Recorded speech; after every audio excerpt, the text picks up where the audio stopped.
લીલામાં જે સહાયક છે એ પણ લૌકિક નથી, પણ ભગવદ રૂપો છે. ભગવત સેવામાં ઉપયોગમાં આવતી પ્રત્યેક વસ્તુ ભગવદ રૂપ છે, ભાવાત્મક છે, એ લૌકિક નથી. ભગવત સેવામાં વપરાતી કોઈ પણ વસ્તુને લૌકિક ભાવે નહીં જોવી. કારણ કે એકવાર ભગવત સેવામાં જેનો વિનિયોગ થયો, ઠાકોરજી એને ભગવત રૂપ બનાવે છે. અને એટલા માટે જેવો સ્નેહ, જેવો આદર પ્રભુ માટે રાખીએ છીએ, એવો જ સ્નેહ, એવો જ આદર પ્રભુના લીલા પરિકર માટે પણ રખાય છે. પ્રભુ જેવો જ સ્નેહ વ્રજ ભક્તો, ગોપીજનો, ગાયો, ગિરિરાજ બાબા, શ્રી યમુનાજી, આ બધા માટે ભગવદ રૂપ ભાવ રખાય છે. અને એમાં પણ વ્રજલીલામાં આ બે તત્વોની કૃપા કૃષ્ણ પ્રેમને પામવા માટે નિતાંત આવશ્યક. જેને કૃષ્ણ કૃપાનો અનુભવ કરવો છે, એ કૃષ્ણની કૃપા થતા પહેલા આ બે તત્વની કૃપા વ્રજલીલામાં જોઈએ. અને એમાં પહેલું તત્વ છે શ્રી યમુના. જેમ ઠાકોરજીની ઈચ્છા શક્તિનું મૂર્તિમંત સ્વરૂપ એ રાધાજી છે, એમ જ પ્રભુની કૃપા શક્તિનું મૂર્તિમંત સ્વરૂપ એ શ્રી યમુનાજી છે. ઠાકોરજીની ભીતર જે કૃપા કરવાની શક્તિ રહેલી છે, એનું કોઈ સાકાર સ્વરૂપ જોઈએ, એ યમુનાજી છે. જો આપણે ત્યાં ભક્તિ માર્ગમાં આ બે શબ્દોનો ભેદ સમજવો જરૂરી છે. એક સ્વરૂપ અને બીજો આકાર. ભગવત સ્વરૂપો ભિન્ન ભિન્ન આકારે બ્રજમાં બિરાજે છે. યમુનાજી નદી આકારે છે, પણ નદી નથી. મહાપ્રભુજી કહે નમત કૃષ્ણ તુર્ય પ્રિયા. ગિરિરાજજી પર્વત આકારે છે, પણ એનું સ્વરૂપ તો હરિદાસ વર્ણ્યનું છે. અહીંયા ભિન્ન ભિન્ન આકારે ભગવતીઓ બિરાજમાન છે. અને એટલા માટે મહાપ્રભુજી ત્રણ સ્વરૂપો બતાવે છે દરેક તત્વોના: આદિ ભૌતિક સ્વરૂપ, આધ્યાત્મિક સ્વરૂપ અને આદિ દૈવિક સ્વરૂપ. જેમ શ્રી યમુનાજીનું જલપ્રવાહ રૂપે જે સ્વરૂપ છે, એ ભૌતિક સ્વરૂપ છે. યમુનાજીનો કાંઠો એ પરમ પાવન તીર્થ છે, અને સ્નાન કરવા માત્રથી સમસ્ત પાપો નિર્મૂલ થાય છે. એ દેવી સ્વરૂપ, એ આધ્યાત્મિક સ્વરૂપ. અને ઠાકોરજીના 4 યુથ ગોપીજનોના 4 ગ્રુપ, એમાં ચોથા યુથના અધિપતિ સખી સ્વરૂપ યમુનાજીનું, એ યમુનાજીનું આદિ દૈવિક સ્વરૂપ કહેવાય. સીધી સાદી ભાષામાં જો તમને સમજાવું, આ આદિ ભૌતિક, આધ્યાત્મિક, આદિ દૈવિક, આ ત્રણેય સ્વરૂપોને, તો આંખથી દેખાય એ ભૌતિક સ્વરૂપ, બુદ્ધિથી જેનું મહાત્મ્ય સમજાય એ આધ્યાત્મિક સ્વરૂપ, અને હૃદયથી જેનો રસ અનુભવાય એ આદિ દૈવિક સ્વરૂપ. આ 3 સ્તર ઉપર આ સ્વરૂપો બિરાજમાન છે. તો શ્રી યમુનાજી એ કૃપા શક્તિનું મૂર્તિમંત સ્વરૂપ. અને એટલા માટે જ વ્રજયાત્રા પણ શરૂ થાય ને, તો સૌથી પહેલા યમુનાજીના કિનારે યમુનાજી હાથમાં લઈ અને પછી વ્રજયાત્રાનો સંકલ્પ કરાય છે. વ્રજની અધિષ્ઠાત્રી દેવી કોઈ હોય તો શ્રી યમુનાજી છે. અને આપણે ત્યાં તો એમ માનવામાં આવે કે એકવાર બ્રહ્મ સમન લઈ ભગવાનના થવાનો તમે સંકલ્પ કરો એટલે તમારા કુળ દેવતા ગિરિરાજજી ને કુળદેવી શ્રી યમુનાજી છે. અને પછી તમે વ્રજભક્ત બન્યા છો. અમારો દેવ ગોવર્ધન રાનો દેવ રૂપે ગિરિરાજજીને કહ્યા, નમો દેવી યમને, નમો દેવી યમને, દેવી રૂપે યમુનાજીને કહ્યા.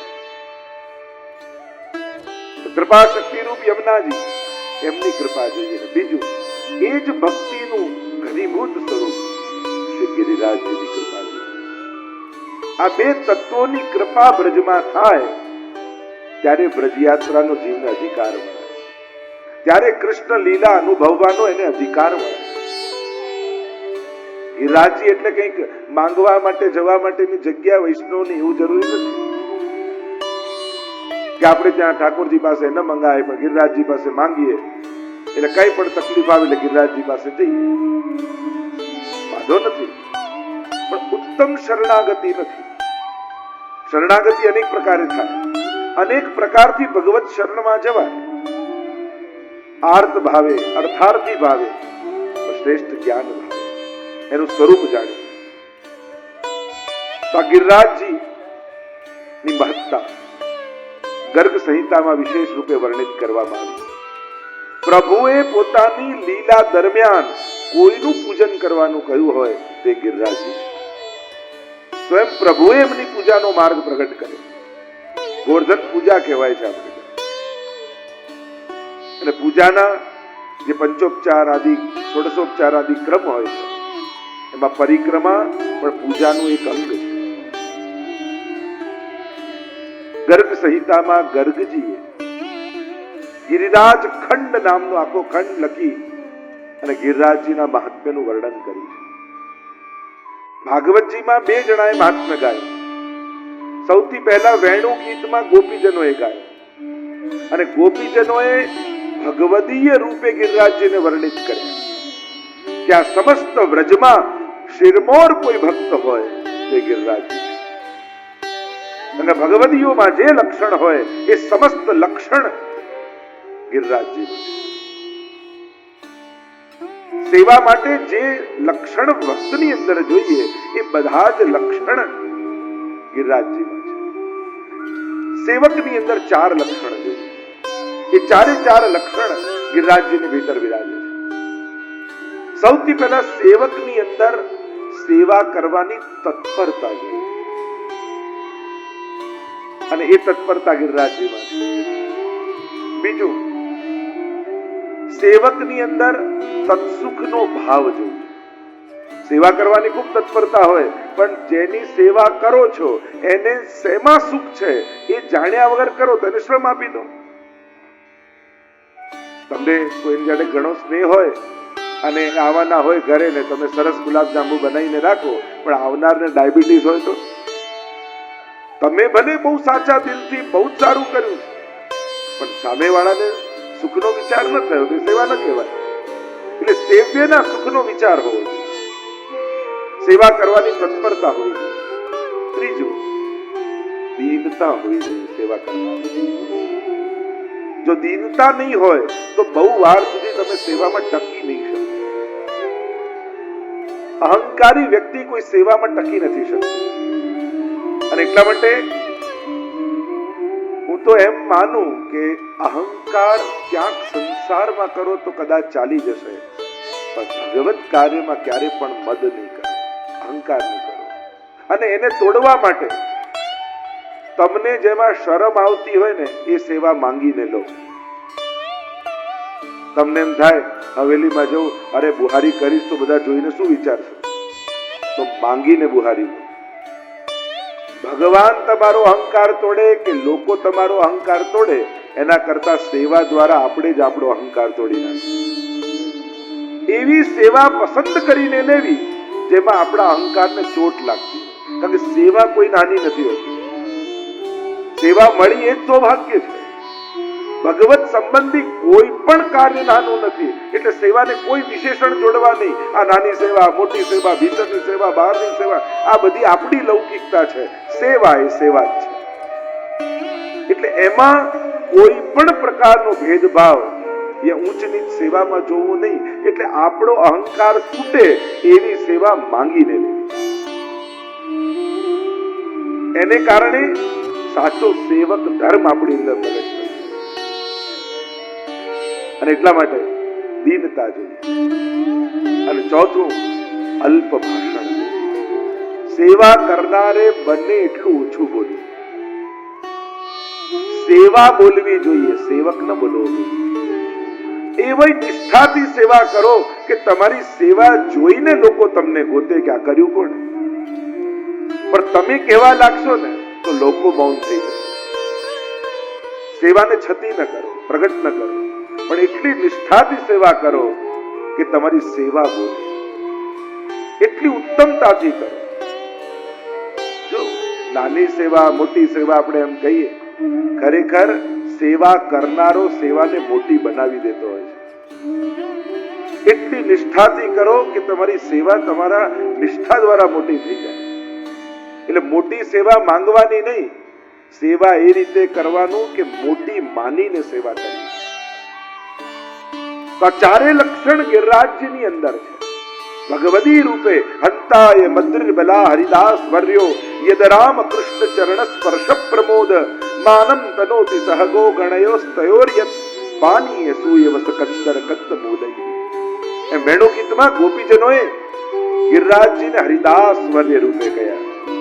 કારણ કે ગિરિરાજજીના બે સ્વરૂપ આપણે ત્યાં માન્યા, એક ભગવાનનું અને બીજું ભગવતી. જેમ મર્યાદા ભક્તિ હનુમાનજીને સિદ્ધ છે, તો હનુમાનજીના પોતાના મંદિર પણ હોય અને રામ કાજ કરવે કો આતુર રામના દાસ રૂપે પણ પ્રસિદ્ધ હોય. એમ પુષ્ટિ ભક્તિ એ ગિરિરાજજીને સિદ્ધ છે. અને એટલા માટે ભક્તિ લેવા જવું હોય તો કાં યમુનાજીના તટ ઉપર જજો, કાં ગિરિરાજજીની તળેટી પર જજો. આ પ્રગટ ભક્તિના મૂર્તિમંત સ્વરૂપો છે. તો ભાગવતજીમાં ગોપીજનોએ હરિદાસવર્ય રૂપે બતાવ્યા અને બીજા ઠાકોરજીએ સૈલોસ્મી કહી ગિરિરાજ સ્વરૂપે હજાર ભુજાવાળા પ્રગટ થઈ અને અનુભવ કરાવ્યો કે મારું જ સ્વરૂપ ગિરિરાજજીનું સ્વરૂપ છે. મારા ને ગિરિરાજજીના સ્વરૂપમાં કોઈ ભેદ નથી. અને એટલા માટે વૈષ્ણવનો ગિરિરાજજી સાથેના બે પ્રકારના સંબંધ છે. એક વૈષ્ણવ તરીકેનો અને એક પ્રભુ તરીકે. અને એટલે આપણે ત્યાં માનવામાં આવે કે વૈષ્ણવ પોતાના હૃદયની વાત બીજા વૈષ્ણવને તો કરી શકે, ઠાકોરજીને ન કરે. અને એટલા માટે કંઈક દુઃખ આવ્યું જીવનમાં તો ગિરિરાજજીની આગળ કહી શકે, કારણ કે એમનું સ્વરૂપ ભગવદીનું છે. ગિરિરાજજીની મહત્તા ગર્ગ સંહિતામાં ગર્ગજીએ બતાવી છે. સંક્ષિપ્તમાં જો એમનું દર્શન કરાવું તો ગિરિરાજજીનું સૌથી પહેલું પ્રાગટ્ય ગોલોક ધામમાં થયું.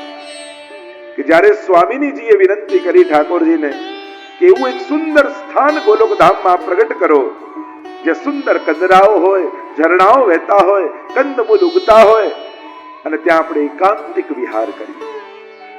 અને એવા સમયે ઠાકોરજીના હૃદયમાંથી તેજ પુંજ નીકળ્યું, 100 યોજન ઉપર ગયું અને ઠાકોરજી ઉપર હાથ રાખ્યો. 100 શિખર વાળા શતશૃંગ નામથી ગિરિરાજજીનું ગોલોક ધામમાં પ્રાગટ્ય થયું. ગર્ગ સંહિતામાં યમુનાજીનું ગોલોક ધામમાં નામ વીરજા કહ્યું છે અને ગિરિરાજજીનું નામ શતશૃંગ કહ્યું છે. 100 શિખર જેને છે. અને આ રીતે ગોલોક ધામમાં પ્રાગટ્ય થયું. અને પ્રભુ જ્યારે ભૂતલ પર પધારવાના હતા અને પ્રભુ પધારે એના પહેલા પ્રભુનું લીલા પરિકર ભૂતલ પર આવે છે. યમુનાજી, ગિરિરાજજી, વૃંદાવન સમસ્ત બ્રજ ભક્તો ભૂતલ પર આવ્યા અને એ ગિરિરાજજી લાલમની દ્વીપમાં દ્રોણના પુત્ર રૂપે પ્રગટ થયા. પર્વતાકાર દ્રોણ પર્વતના 3 પુત્ર થયા.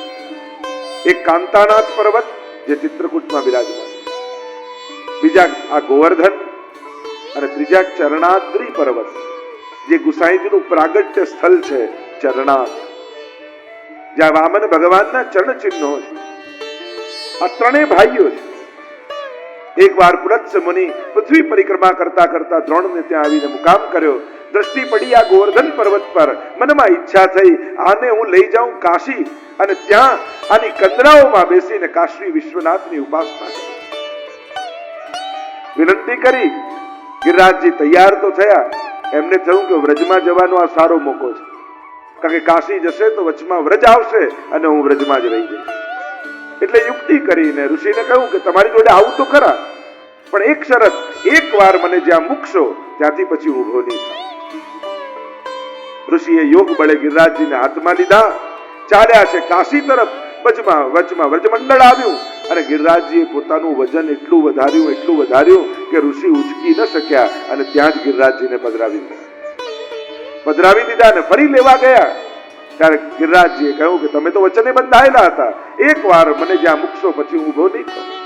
ઋષિને આવ્યો ક્રોધ, શ્રાપ આપ્યો ગિરિરાજજીને, તે મારી સાથે છલ કર્યું છે, તો જા હું તને શ્રાપ આપું છું કે તું રોજ તલભર ઘટીશ.